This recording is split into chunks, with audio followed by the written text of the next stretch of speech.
প্রিয় দর্শক বন্ধুরা, আপার প্রাইমারি থেকে উঠে আসছে চাঞ্চল্যকর খবর আপডেট। আপার প্রাইমারি থেকে ওয়েটিংয়ের থেকেও অনুপস্থিতি কার্যত বৃদ্ধি পাচ্ছে এবং পরিসংখ্যানের নিরিখে অত্যন্ত বড় একটা পার্সেন্টেজ কিন্তু লক্ষ্য করা যাচ্ছে।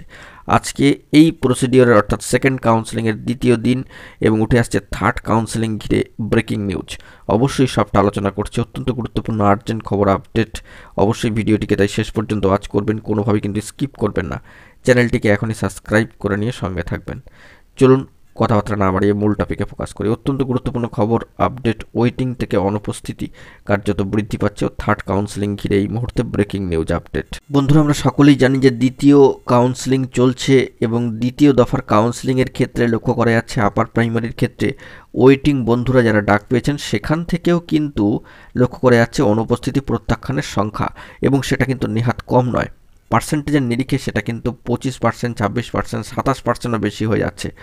সার্বিকভাবে দেখতে গেলে সেটা 27 সামথিং পার্সেন্ট বেশি হয়ে যাচ্ছে, অর্থাৎ প্রায় 28%-এর গায়ে গায়ে, অর্থাৎ কাছাকাছি প্রার্থী কিন্তু 28% কাছাকাছি প্রার্থী কিন্তু চাকরি নিচ্ছেন না, প্রত্যাখ্যান করছেন, অনুপস্থিত। এক্ষেত্রে একটা বিষয় উল্লেখ্য যে এখানে প্রাথমিকে অনেকে কিন্তু ইন সার্ভিস রয়েছেন।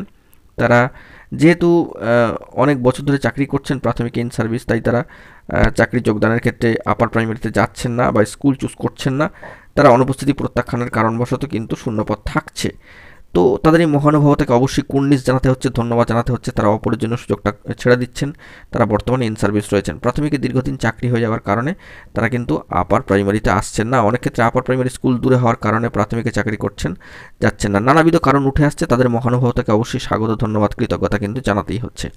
লক্ষণীয় বিষয় যে অবশ্যই বাংলা, হিন্দি, ইংরেজি, নেপালি, উর্দু মাধ্যমের স্কুলে যে কাউন্সেলিং প্রসিডিওর, তো সেক্ষেত্রে দ্বিতীয় কাউন্সেলিং থেকে ইংরেজি এবং ভূগোল বিষয় শিক্ষক নিয়োগের জন্য ডাকা হয়েছিল 446 জন প্রার্থীকে।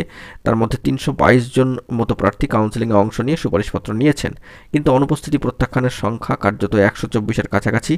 পার্সেন্টেজের নিরিখে সেটা কিন্তু 27%-এরও বেশি, বলা যেতে পারে 28%-এর কাছাকাছি। তো এই যে দফা চলছে, সব মিলিয়ে ডাকা হয়েছে 2595 জন চাকরি প্রার্থীকে।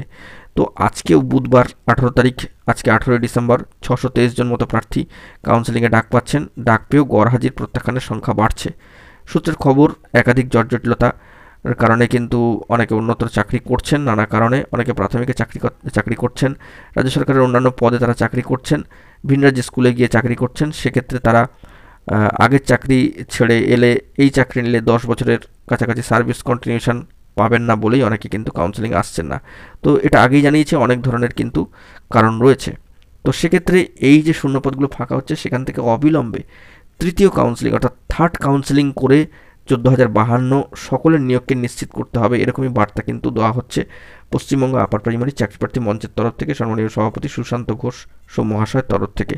তৃতীয় কাউন্সেলিং ঘিরে কিন্তু এই মুহূর্তে দাঁড়িয়ে বড়সড় খবর আপডেট উঠে আসছে যে হারে অনুপস্থিতি প্রত্যাখ্যানের সংখ্যাটা দ্বিতীয় কাউন্সেলিংয়ের প্রথম দিন থেকে লক্ষ্য করা যাচ্ছে, সেখানে দাঁড়িয়ে তৃতীয় কাউন্সেলিং কিন্তু অবশ্যই করাতে হবে, যেটা মঞ্চের দাবি। এবং সার্বিকভাবে মহামান্য কলকাতা হাইকোর্টের ডিভিশন বেঞ্চের যে অর্ডার রয়েছে 14,052 সকলের চাকরি সুনিশ্চিতকরণ, সকলকে চাকরি ব্যবস্থা করতে হবে, সেই দাবিও কিন্তু তারা রাখছেন।